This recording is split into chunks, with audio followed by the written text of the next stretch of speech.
Today we're going to be talking about mean absolute deviation. But before we get into that, I would like to give you a quick tip that will be useful through the rest of this video, that you will need throughout the rest of this video. So each of the cell in on Google Sheet, they actually have a unique identity. And what do I mean by that? It means we can actually name each of the cell. So when you click into any of the cell, let's just say, try this one. This cell will be D19. And how do I come up with D19? So this cell is basically the intersection between the alphabet D and the number 19. It is really that simple. Let's try another one. So this cell will be B21. It is the intersection of the number 21 and the alphabet B. And a way to quickly know is that when you click into another cell, let's say this one, the alphabet and the number becomes grayed out. So we can see that D is grayed out and 7 is also grayed out. So this cell will be called D7. Okay, so let's say we were given the weather temperatures for San Francisco and Miami, and we were asked to find the average. And we know that in order to find the average, you would simply add up all of these elements in the data, then you divide it by the number of elements. Where Google Sheet comes into play is that it basically automates that process for you. So in order to find the average of the weather temperature in San Francisco, you're going to simply select the entire data set, and you go up to the top right corner of your screen, select functions, select average, then press enter, and Google Sheet calculates the average for you. So even when you get confused, you can simply click into that cell, double click into that cell. Google Sheets will tell you how it calculates the number. So the average from G6 to G17. Okay, but what if I want to take this further? Okay, I want to find like a more accurate way I can use to plan my future trip to San Francisco.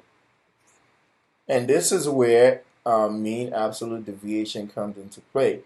So mean is basically the average, we know that, and absolute value is the distance from zero, and deviation is basically how much something deviates from the norm. Okay, so we can go ahead and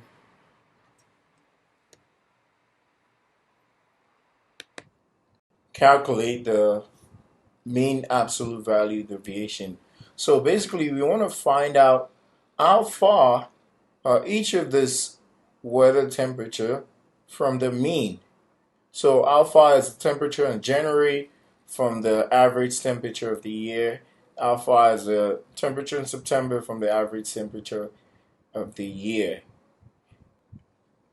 And we know that when calculating absolute value, there's no such thing as a negative distance. Basically, an absolute value is the distance of any number from zero. So when you click into this cell, you can simply enter equal ABS, which stands for absolute value, parentheses 40 not 49. This cell G6 minus 57.3, which is the mean, not 75. 57.3. And close parenthesis, enter. So basically what this tells you is the weather temperature of January is 8.3 units away from the average temperature of that entire year. Okay, again, it tells you that the weather temperature in January is 8.3 units away from the average temperature of the entire year. What makes Google Sheet very useful is that it really helps when you have like repeated functions. So we know that we have to calculate the distance for each month to the average. But instead of doing that repeated process all over again, you can simply come to this cell until you see the plus sign, and you simply drag the plus sign all the way down. And what happens here is Google Sheets automatically calculates the distance from the mean. It automatically calculates it for you. So let's look at February, for example. February is 5.3 units away from the average. December is 7.3 units away from the average.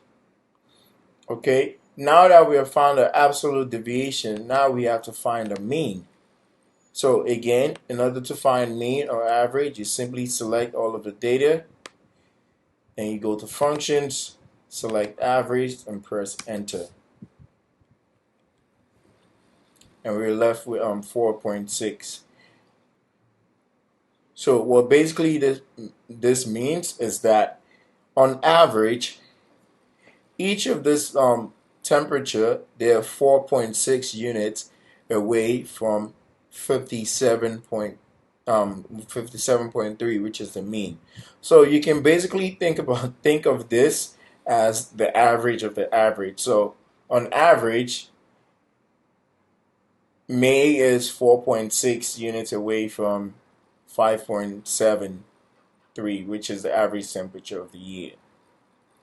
So now I'm going to challenge you to pause this video and to calculate the mean absolute deviation for Miami.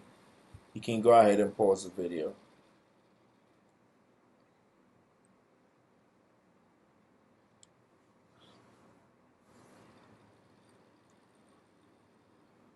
Okay, good. We're basically doing the same step over again. So you calculate the average temperature for the entire year, select all of the data, you come up to functions, press average, enter, and it calculates the average for you. Now we have to calculate how far is each of this month's temperature to the mean. So we do absolute, don't forget to put the equal sign,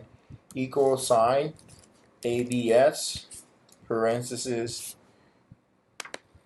L6 minus the mean, which is 7.6. Like we can round that up to 7.7. Parentheses close. So the temperature in January is 8.7 units away from the average temperature of the year. Now we can simply apply this formula to the rest of the months. So you drag it all the way down and Google Sheets automatically calculates it for you. So now we have to find the average by simply selecting all of the data, come up to functions, select average, press enter. So again, what this means is that on average, the temperature of any month throughout the year is 5.6 units away, 5.16 unit away from the average temperature of the year, which is 76.6. Okay, so now that we've calculated the mean absolute deviation for both San Francisco and Miami, so we also want to find out which is more consistent. So in order to calculate that, well, we're not really calculating. In order to figure out which is more consistent, the lower mean absolute deviation is always gonna be more consistent because it is closer to, on average, it is closer to the average temperature of the year. So on average, this is going to be 4.6 units away from the mean, which is 57.3. But when you come to Miami, on average, it is 5.6 units away from the average temperature of the year. That leads us to the conclusion that Miami, not Miami, San Francisco has a more consistent weather because it has a lower mean absolute deviation.